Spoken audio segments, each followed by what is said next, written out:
On va revenir un peu sur l'affaire Jean Portmanov, puisque Safin s'est exprimé. Et oui, c'était l'un des absents hein, de toute cette histoire-là, comme Trois Cheveux, hein, Jonathan je sais plus quoi, là, que au final, personne ne parle de lui, alors que ça avait l'air d'être l'un des pires, hein, littéralement. Mais aujourd'hui, on a la déclaration de Safin. Et oui, parce que Owen avait déjà parlé, son frère à Owen avait déjà parlé également dans le reportage sur 7 à 8, avec la mère de JP. Ils s'étaient un peu tous exprimés comme ça, mais Safin, on n'avait jamais vraiment eu son avis. Hein. Ses réseaux sociaux ne sont pas bloqués. On a l'impression qu'il avait totalement un peu disparu de la circulation, sans que personne sache vraiment ce qu'il devenait. Et il s'est pas vraiment exprimé là-dessus. Mais ça y est, c'est fait. Il a tout simplement expliqué pas mal de choses au micro de RTL. Et vous allez voir, la défense, c'est voilà, c'est pas nous, c'était consenti. JP, il aimait bien ça. Voilà, JP, il avait qu'à partir.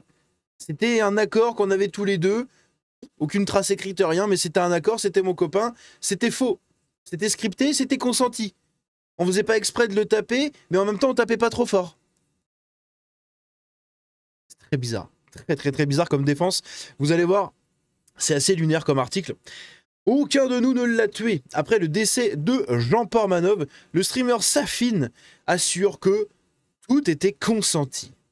Safin Hamadi est l'un des deux streamers avec Owen Senazandotti, alias Narutovi, qui a violenté et humilié Jean Portmanov, décédé le 18 août lors d'une diffusion en direct, blablabla, après plus de 12 jours de live. Il était en première ligne, mais il ne s'est jamais exprimé jusqu'ici. Le streamer Safin Hamadi, l'un des deux auteurs des violences et des humiliations subies par Raphaël Graven, alias Jean Portmanov, du coup mort le 18 août dernier en direct sur la plateforme Kick, blablabla, s'est exprimé du coup sur RTL, affirmant que tout était consenti. Voilà, tout était consenti, on était tous d'accord. Hein, tous d'accord, sauf JP apparemment, mais tout était consenti. Et d'ailleurs, mention spéciale et petite félicitation vite fait aux Parisiens, puisque ça c'est un article du Parisien. Et ici, tout simplement, on a une phrase qui est très intéressante parce que peu de médias tournent la phrase comme ça. L'un des deux auteurs des violences et des humiliations subies par Raphaël Graven. Là, on a une mise en cause des personnes dans ce qu'a vécu Raphaël Graven, donc Jean Portmanov. Alors que dans la plupart des médias, Safin et Owen sont présentés comme les amis de JP. Voilà. On nous aurait dit ici, le streamer Safin Hamadi, l'un des amis du streamer Jean Portmanov qui est décédé, blablabla. Ou l'ami de JP, l'ancien collègue de JP. Voilà. Là, non, ils les mettent vraiment en tant qu'auteur des violences et des humiliations. Donc ça, déjà, c'est très bien. Voilà, c'est très bien. Parce que ça remet un peu les choses dans leur contexte. Oui, il faut un contexte. Et ben voilà, vous en avez un. Hein, tous ceux qui défendent ces dégénérés, vous en avez un contexte. Voilà. Le 18 août dernier, blablabla, après 12 jours de live, le montrant violenté et humilié par deux de ses collègues streamers, blablabla, de leur vrai nom. Et donc on a Safin qui nous dit ceci. Je regrette de ne pas avoir été un vrai ami. Je ne l'ai pas poussé et forcé à aller consulter, à aller voir des médecins. Donc en gros, il regrette de ne pas avoir été un vrai pote, non pas parce que il tapait son pote juste pour du buzz, parce que vous allez voir, c'est ce qu'il va dire juste après. Non pas parce qu'il tapait son pote juste pour du buzz, non pas parce qu'il humiliait son pote. Non, pour lui, il a été un mauvais ami parce qu'il ne l'a pas emmené chez le médecin quand JP le demandait. Mais tout le reste, c'était des copains. Tout le reste, c'était un comportement de copain. Donc du coup, il nous montre ici que ils étaient responsables un peu de l'emmener chez le médecin ou pas. Parce que comment dire, s'il avait vraiment rien sur la conscience au niveau du nombre de fois où JP leur demandait d'aller voir un médecin ou qu'il leur disait qu'il avait mal à un endroit ou à un autre, eh bien, s'il avait vraiment rien sur la conscience, Safin, et qu'il en aurait vraiment rien à foutre de ça, il le dirait pas ici. Mais s'il le précise, comme quoi il regrette de ne pas l'avoir emmené chez le médecin et tout, c'est qu'il savait très bien que JP avait besoin d'aller voir des médecins. Sinon, il le dirait pas, là. En tout cas, il n'y aurait aucun intérêt à qu'il le dise. Donc là, s'il le dit, c'est parce qu'il le sait très bien. Il le sait très bien que JP avait besoin d'aller voir des médecins et que volontairement et en pleine conscience de leur choix, eh bien les deux, Owen et Safin, ne l'ont pas fait. Ils ne l'ont pas emmené voir des médecins, voir des spécialistes, aller à l'hôpital quand ils le demandaient. Ils en avaient rien à foutre. C'était le live, et basta. Et là, il en est conscient. Donc déjà, pour moi, il y a un petit aveu ici de non-assistance à personne en danger. Hein. Moi, je le classe ici comme ça, en fait. Hein.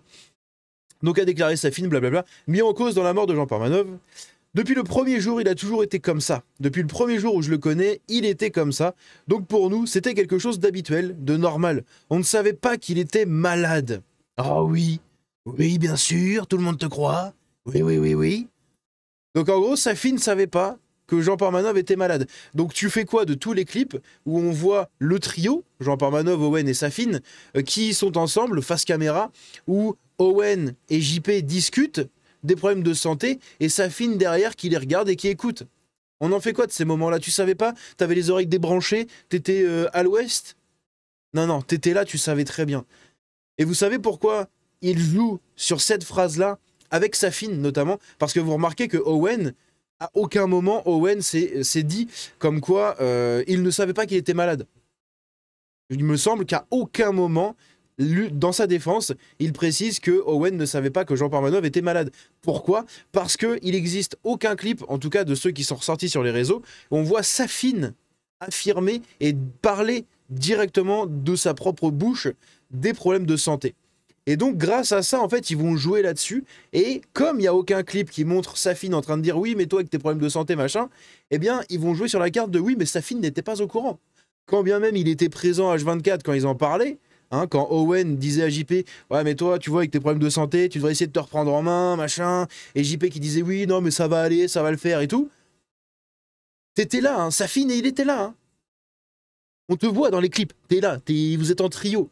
Mais comme aucun clip ne te montre en train de le dire, il joue là-dessus. Et ça, c'est ouf. C'est scandaleux, vraiment. C'est impressionnant. On ne faisait pas vraiment mal. Oui, bah du coup, il avait pas de bleu, hein, il avait pas de lésion, pardon. Il avait pas de lésion. Ah, si, c'est con. Ça a été constaté sur l'autopsie. Voilà. Sur l'autopsie, on apprend que oui, c'est pas vous directement qui avez provoqué son décès en mode vous lui avez mis un coup trop fort sur la tête, il est tombé dans les pommes et il est mort. Non, c'est pas comme ça, oui d'accord. Mais en revanche, ils ont relevé pas mal d'échymoses et de lésions cicatrisées. Donc ça veut dire des blessures, comme par exemple du paintball, comme par exemple des bleus aussi, mais qui ont un peu mal cicatrisé, ou des bosses ou des choses comme ça. Ils ont relevé des lésions cicatrisées. Donc il y avait forcément des trucs déjà. Hein. Et puis dire on ne faisait pas vraiment mal, alors qu'il a des bleus, alors qu'il a des lésions, alors qu'il se plaignait comme quoi il avait mal. Et au-delà de ça, quand dans le clip où à un moment ils sont en train de l'étrangler, d'ailleurs c'est Safin qui l'étrangle, d'ailleurs, hein, au passage, c'est Safin qui l'étrangle comme ça, et on voit la tête de JP qui devient toute rouge, et le corps qui blanchit à vue d'œil. Il y a un clip comme ça, je vous l'ai déjà montré dans les précédentes vidéos, on voit ce clip-là, on voit qu'ils sont tellement en train de l'étrangler, qu'ils lui coupent la circulation et son corps blanchit, JP est en train de hurler, il a la tête toute rouge. C'est le fameux clip où le texte sur le clip est marqué, je crois que c'est marqué en gros JP se transforme en Super Saiyan ou un truc comme ça. Donc je vous invite à aller chercher ce clip là, vous verrez, on voit le corps qui a deux couleurs. Voilà, le corps bien plus blanc, bien plus pâle, que la tête qui est toute rouge, toute foncée. Parce que bah, ils sont en train de l'étrangler en fait. Donc on ne faisait pas vraiment mal. Faut pas nous prendre non plus pour des cons, hein. Interrogé par Marc-Olivier Fogiel, Safin Hamadi a affirmé qu'il avait un accord avec Jean Parmanov. Je ne l'ai pas fait malgré lui, on était d'accord, c'était consenti entre lui et moi, jamais je ne me serais permis de faire du mal gratuit à JP. Est-ce que vraiment j'ai besoin de rebondir là-dessus? Vraiment, tout est dans la phrase là. Tout est dans sa déclaration. D'ailleurs ici, cet accord hein, dont il nous parle, bah, on n'a aucune trace de ça. C'est un accord verbal entre une personne et le défunt. Voilà, hein, donc c'est ta parole contre celle d'un mort, donc tu fais comment en fait pour prouver ça, tu ne peux pas le prouver, donc déjà je trouve ça très bizarre qu'ils sortent ça dans un média, puisque là ils nous pondent une histoire d'accord dont apparemment on n'a aucune trace, si ce n'est peut-être un contrat de travail, vu que JP était salarié, mais ça m'étonnerait que dans le contrat de travail ce soit marqué nous embauchons Jean Parmanov, du coup donc Raphaël Graven, etc., pour le frapper, le déglinguer en live quoi. Hein. On l'embauche, on le fait travailler pour l'enculer devant des gens. Ça m'étonnerait que ce soit marqué comme ça. Donc cet accord, moi j'ai quelques doutes quand même. Hein. Après, s'il y a une preuve de cet accord, bah pas de problème. Hein. Mais j'ai quand même quelques doutes. Hein. Parce que les propos de quelqu'un sous emprise en live devant des gens avec une pression où tu as ces deux tortionnaires, ces deux collègues que lui considère comme des amis, comme des frères, qui sont là et qui attendent qu'une seule chose, c'est qu'ils disent qu'ils n'y sont pour rien et que lui il adore ça. Eh bien ces propos-là qui sont sortis dans ce contexte-là, selon moi, c'est pas une preuve du tout. C'est pas une preuve du tout. Après, je ne suis pas juge. Hein, qui suis-je? Qui suis-je pour juger, n'est-ce pas? Mais moi, je vous donne mon avis sur l'affaire. Et mon avis sur l'affaire, c'est ça, c'est qu'en fait, pour moi, c'est irrecevable comme preuve de consentement. Voilà. On en sait plus sur les conditions de la mort du streamer. Pute, merci. Ça il m'énerve les sites avec leurs vidéos qui se mettent en lecture automatique là. Ça me casse les couilles. On ne faisait pas vraiment mal, c'était plus un jeu. Nous, ce qu'on voulait, c'est que ce soit spectaculaire. Eh ben, Molière, voilà. Le clou du spectacle, c'est que JP a fini comme Molière. Ça, c'est spectaculaire. Waouh, c'est de la magie. Les réactions de JP étaient poussées pour que les gens reprennent les vidéos, pour qu'ils parlent de nous, pour faire plus de buzz. Voilà, donc, plus les réactions de JP étaient grosses, plus on faisait de buzz. Donc, plus il fallait provoquer les réactions de JP. Et pour les provoquer, bah, au bout d'un moment, le script et le consentement, on s'en bat un peu les couilles. Et là, on va commencer à faire des vrais trucs. Parce que quand tu lui mets une vraie tarte, quand il s'y attend pas, tu as la vraie réaction. Et la vraie réaction, elle sera toujours mieux qu'une réaction jouée. Donc, clang. Dans le monde des réseaux, c'est comme ça. Non. Moi, j'ai personne... Y a pas un Gus, ici, là, à qui je mets des patates. Hein, y a pas un mec sous le bureau que je suis en train de bombarder. Hein. Donc non, dans le monde des réseaux, c'est pas ça. Dans le monde des réseaux, tu tapes pas les gens et tu fais pas des dingueries comme ça pour faire le buzz. Tu vas faire des pranks de merde, mais c'est pareil, les pranks, pardon, ça peut être condamné par la justice. Eh oui, on l'a vu avec Amine Morito qui prankait les gens en les piquant, enfin, je crois qu'il les piquait soi-disant, mais je crois que c'était des vraies piqûres, ce débile là, où il piquait les gens avec une seringue. En pleine période de fête de la musique où les gens flippent de ouf à l'idée de sortir et d'aller dans des concerts et tout, parce qu'il y a des gens qui piquent tout le monde. Et lui, il sort dans la rue et fait exactement la même chose. Bah, il a été condamné par la justice. Il a été condamné par la justice. Si je ne m'abuse, son compte TikTok a été suspendu. Donc il y a des condamnations pour ça. Pour des pranks, pour des trucs ultra hardcore. Et là, vous allez voir que dans cette affaire-là, d'ailleurs, hein, je fais une petite pause là, mais moi je vous donne mon avis là-dessus. À mon avis, ils n'auront plus rien. C'est fini. Là, je pense honnêtement que l'histoire, elle va passer entre les mailles du filet, elle va aller se cacher à un endroit, et puis basta. Plus personne n'en parlera. On voit qu'il y a déjà des gros youtubeurs qui arrêtent d'en parler, hein, pour ne pas citer le nom de Théo Malini, par exemple, qui cèdent en fait aux menaces et à la pression de la communauté. Apparemment, après, c'est ce qu'il a dit dans sa vidéo. Ça se trouve pas du tout, mais c'est ce qu'il a dit dans sa vidéo. Et on a d'autres youtubeurs qui en ont parlé et qui commencent à changer un peu de discours. Ils sont un peu plus gentils. Voilà. Eh oui. Donc cette histoire-là, en fait, va commencer à se tasser progressivement, hop, et plus personne n'en parlera. Basta. Eux, ils n'auront absolument rien. Les médias, ils en ont plus rien à foutre. Et voilà. Voilà le fin mot de l'histoire. Pour moi, c'est sûr et certain, ils n'auront rien du tout. C'est fini. C'est fini. À la limite, une tape sur les doigts du tribunal populaire. Voilà, c'est tout ce qu'ils auront eu. Blablabla. Dans le monde des réseaux, c'est ça, nanana, reconnaissant qu'il s'agissait à des moments de vraies claques. Ah oui, donc du coup... Attends. On ne faisait pas vraiment mal, mais c'est vrai qu'il y avait des vraies claques. Bah du coup, une vraie claque, ça fait mal. Hein. Quand tu mets une vraie tarte à quelqu'un, ça fait mal. Donc il y avait des vrais coups. Il a des bleus. Là, il nous dit qu'il y avait des vraies claques. On voit son corps qui change de couleur quand il se fait étrangler. Donc il y avait quand même des vrais coups. C'était pas que du script. On ne peut pas tout simuler. Ah bah, il faut savoir, parce que c'est ce que vous arrêtez pas de dire partout. Que tout est scripté, que tout est faux, machin. Mais en même temps, tout est scripté, mais tu peux pas tout simuler. Donc il y avait des vraies claques. Mais attention, c'est scripté. Mais en même temps, tu peux pas avoir les vraies réactions. Donc tu mets des vraies tartes. C'est impossible de tout simuler, mais tout était consenti. Leur défense, elle est désastreuse. Les propos de Safin, ils sont désastreux. Oh là là là, on te faisait jamais vraiment mal, mais il y avait des vraies claques. On peut pas tout simuler, mais on fait exprès pour qu'il y ait du buzz. Donc du coup, des vraies réactions. Et à la fin, oui, on faisait pas vraiment mal, il avait des bleus, il avait tout ça, on faisait ça pour le buzz, mais tout était consenti. Tout était consenti, tout était scripté, mais même si tout était scripté, on peut pas tout simuler, donc il y avait des vraies claques. Tu tournes en rond comme ça, là, dans cette histoire, c'est un truc de malade. J'étais bien conscient que ce qu'on faisait n'était pas forcément accepté et que les gens ne comprenaient pas forcément. Donc là, il essaye de se dédouaner, hein, parce que quand il était en plein dedans, il en avait strictement rien à foutre. Typiquement, le comportement d'un mec qui essaye de gérer un peu la crise, là. Ouh, j'étais bien conscient que ce qu'on faisait, oui, bon, c'est vrai qu'on était vilain à l'époque, hein. On était vilain, je savais à l'époque que c'était pas bien, mais vous comprenez, j'étais dans l'euphorie du moment, j'étais dans le truc Oui, non, t'en as rien à foutre en fait, juste essaye de te défendre et de te racheter une conscience, c'est tout. Voilà. T'en aurais vraiment eu quelque chose à foutre, on t'aurait vu des fois diminuer ou écouter quand il se plaignait, quand il hurlait de ouf, hein, ou quand il disait j'ai mal ici et que 2 minutes après tu viens, tu lui remets une tarte dans la gueule. Bon, si t'étais vraiment conscient, tu l'aurais pas mis la tarte dans la gueule 2 minutes après. Mais selon Safin, Amadi, du coup, Jean Parmanov n'était ni en situation de faiblesse, ni sous emprise. Oui, mais ça... Ah mais je suis désolé, ma femme, elle est venue vous dire qu'elle était battue, mais non, selon moi, elle est pas battue, selon moi, elle est pas du tout sous emprise, elle peut partir quand elle veut. Oui, mais monsieur, vous comprenez bien qu'elle peut pas partir vu qu'elle est sous emprise. Mais non, mais pour moi, elle est pas sous emprise, hein. Moi, j'ai rien fait, hein. Moi, j'ai rien fait pour qu'elle soit sous emprise, hein.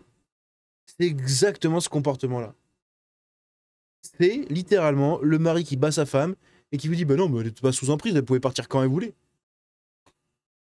C'est nier et ignorer complètement la puissance d'une prison mentale, hein, d'une emprise. C'est ultra puissant. Ultra puissant. C'était lui le plus libre, il pouvait partir quand il voulait, il ne pouvait pas venir. Il avait le droit de dire non. Il pouvait faire ce qu'il voulait. Bah non, il pouvait pas faire ce qu'il voulait parce que on a des extraits où quand JP annonce qu'il va sortir un soir, Owen lui dit non, non, ce soir tu sors pas là. Non, non, ce soir on va être en live jusqu'à 6h du mat là. Et JP qui gueule et Owen qui lui dit j'en ai rien à foutre, tu sors pas. On est en live jusqu'à 6h du mat. Alors que c'était pas prévu. Donc non, il pouvait pas faire ce qu'il voulait. On a des extraits de quand il essaye de sortir de la pièce et qu'il est retenu. Qu'il est retenu, qu'il s'énerve, qu'il stresse. Donc il pouvait pas faire ce qu'il voulait. Il envoie des messages à sa mère. Sa mère qui dit qu'elle recevait des messages au quotidien. Au quotidien. De Jean Parmanov qui lui disait maman, j'en ai marre, je veux partir, appelle les flics, je veux porter plainte, je veux arrêter, j'en ai marre, j'en peux plus, c'est trop, ça suffit. Au quotidien. Et sa mère, quand elle l'appelait, elle dit que Raphaël était en mode oui, non, mais tout va bien en fait, ça va aller, maman, machin. Donc elle s'est jamais inquiétée plus que ça. Et puis comme elle a pas l'air d'avoir non plus la lumière à toutes les cases, malheureusement, ça a l'air d'être une famille pas facile, quoi, hein, dans ce sens-là. Donc, ce sont des gens très influençables et très influencés. Et sous emprise également. La mère est sous emprise, hein, totalement, hein, c'est sûr et certain. Quand on voit ça, quand on voit le comportement des autres et tout, la mère, elle est clairement sous emprise. Hein. Comme l'était JP, au final. Et là, dire que voilà, il pouvait faire ce qu'il voulait et tout, c'était lui le plus libre. Oh. Nous, avec Owen, on pouvait pas faire ce qu'on voulait. On pouvait pas faire ce qu'on voulait, c'était compliqué la vie. Alors que JP, il pouvait faire tout ce qu'il voulait. Oh, il avait une de ses chances. Prends-nous plus pour des cons. Prends-nous pour des jambons. Tiens, des jambons. Donc, c'est lui qui me disait de rester. Entre nous tous, c'était lui le plus fort mentalement de très...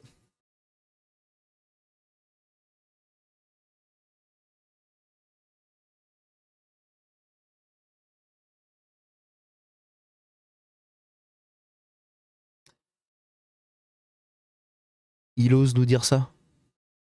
Safin ose. Il ose nous dire c'était JP le plus fort mentalement de nous tous. De très loin. C'était JP le plus fort mentalement. Moi, ce que je peux reconnaître, c'est que oui, ça devait être la personne la plus courageuse. Pas la plus forte mentalement, mais la plus courageuse. Parce que ce qu'il a subi pendant plusieurs années, vous auriez été incapable de le subir. Et si on vous l'aurait fait, vous seriez barré ou vous auriez fait des trucs parce que vous êtes en pleine capacité de pouvoir refuser ce traitement-là. Mais là, c'était lui le plus fort mentalement et de très loin.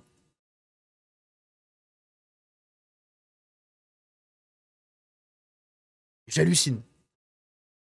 Vraiment, j'hallucine. Aux yeux du monde entier, je suis un meurtrier. Oui, oui, oui, oui. Le tribunal populaire, oui. Le jour du décès de Jean Portmanov, le 18 août, après un live marathon de 12 jours, blablabla, Safin Hamadi n'était pas venu sur le direct depuis 3-4 jours, a-t-il expliqué.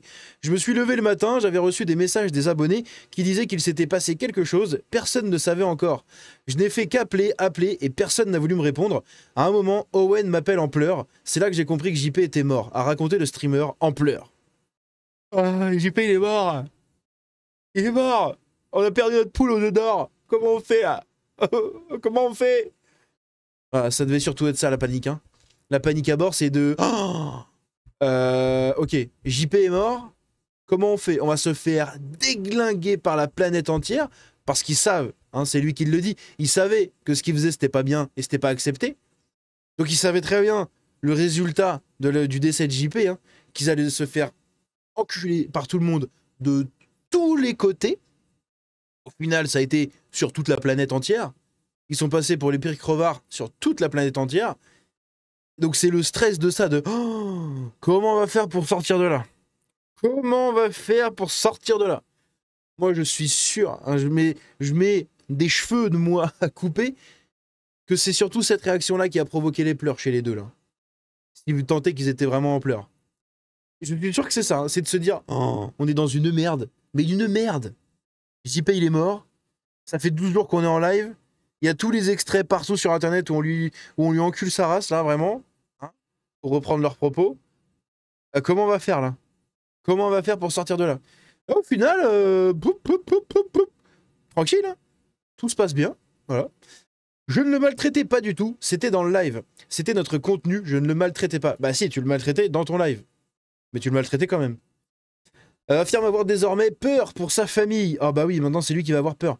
JP, il avait 46 ans, mais dans sa tête, c'était un jeune comme nous.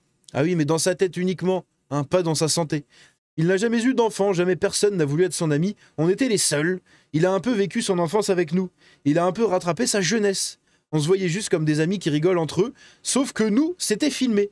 Plein de fois, ils m'ont fait des crasses quand je dormais, c'était des trucs entre potes. Oui, non mais arrêtez de ça aussi, se justifier là-dessus. En mode oui, mais non, mais nous aussi on se faisait des trucs. Non, vous ne faisiez pas des trucs. Hein. Vous aviez probablement quelques petites bricoles à droite à gauche, mais comparé à tout ce que lui prenait dans la gueule, il y a une différence, hein, il y a un monde entre les deux. Hein. Sachant qu'il avait le double de votre âge. Hein. Parce que Safin, il a 23 ans. 23 ans. Il est né en 2002, quoi. Confirmant que son rôle était de faire chier JP, Safin Hamadi a martelé que celui de Jean Portmanov était d'avoir des réactions. Il surjouait énormément, a insisté le streamer, affirmant qu'il faisait attention. Si on lui avait fait vraiment mal, il serait parti. Bah non, du coup. Quand tu vois la tête de certaines femmes battues, après avoir servi le plat trop chaud, après avoir mis trop de sel dans le plat, après avoir oublié d'acheter le whisky, après avoir perdu un billet de 10 € de leur mari, après, je sais pas, après lui avoir fait une remarque que monsieur n'a pas appréciée. Après tous ces trucs-là, quand tu vois la réaction des hommes et quand tu vois l'état des femmes battues en face,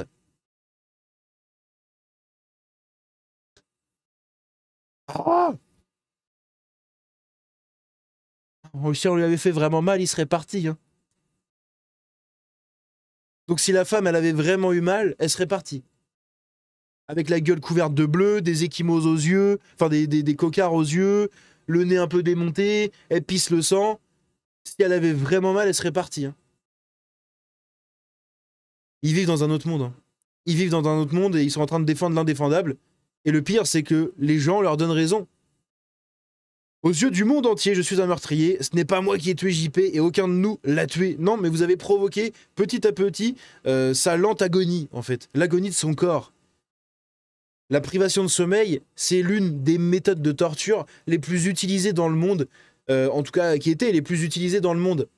Empêcher quelqu'un de dormir ou ne le faire dormir que très peu et accumuler de la fatigue et du stress à balle toute la journée, c'est désastreux pour l'organisme. Mais désastreux. C'est pour ça qu'on dit qu'il faut toujours bien dormir. Donc quand t'es réveillé au bout de seulement quelques heures, que t'as pas fait une nuit de repos complète, et que t'as 46 balais, hein. Donc déjà, le sommeil à 46 ans, Hein, je pense que tous les abonnés qui ont 40-50 ans, vous tenez beaucoup moins les courtes nuits que quand vous aviez 20 ans. Hein, n'hésitez pas à me le confirmer, mais je pense que c'est le cas. Donc clairement, parce que moi je le vois, hein, le cas avec quand je parle avec des abonnés ou mes modérateurs qui sont un peu plus âgés, qui ont une quarantaine d'années, etc. Ben en fait derrière, tu le vois très bien. Hein. Tu le vois très bien que le matin ils ont du mal et ils ont besoin de beaucoup plus récupérer parce que c'est normal. Hein. C'est petite anecdote, hein, par exemple avec Psycho, hein, quand quelquefois on s'est appelé jusqu'à tard le soir, bah en fait il partait vers 23h minuit. Parce que bah voilà, quand t'as 40 balais, t'as besoin de dormir. Donc imaginez Jean Portmanov qui reste très tard la nuit, qui dort quelques heures et qui se fait réveiller à coups de baffe dans la gueule ou de motocross ou de tronçonneuse et qui après doit enquiller une journée complète de stream à se faire déglinguer la gueule toute la journée. Imaginez ça pendant des années. Hein. Le cerveau, il a juste dit stop à un moment. Hein. Le corps a dit stop. Il a dit capoute, c'est bon, j'en peux plus, quoi. Ciao. Et c'est ce qui s'est passé en live. Ouais. N'hésitez pas à me dire ce que vous en pensez dans les commentaires là-dessus. Mais je trouve ça désastreux, en fait. Leur défense, elle est catastrophique. Et tout remettre sur oui, c'était consenti, on faisait pas vraiment mal, mais des fois on faisait mal un peu, mais il aurait pu partir, mais s'il avait vraiment mal, il serait parti. Ils sont en train de patauger un peu comme ils peuvent. Et à la fin, ils vont rien avoir. Et ça, c'est désastreux. Putain, j'ai eu un hockey de ouf. Et ça, c'est désastreux, vraiment. Bref. Dites-moi ce que vous en pensez dans les commentaires. Donnez-moi un peu votre avis là-dessus. J'ai hâte de voir si je suis le seul à penser comme ça ou si on est tous quasiment pareils. Hein. Bref, comme d'habitude, n'hésitez pas à vous abonner en activant la cloche, à me rejoindre sur le Discord, sur les réseaux. Tous les liens sont dans la description. Également à lâcher un j'aime, un commentaire et un boost. Très important pour le référencement. On se dit à la prochaine. C'était Django. Ciao.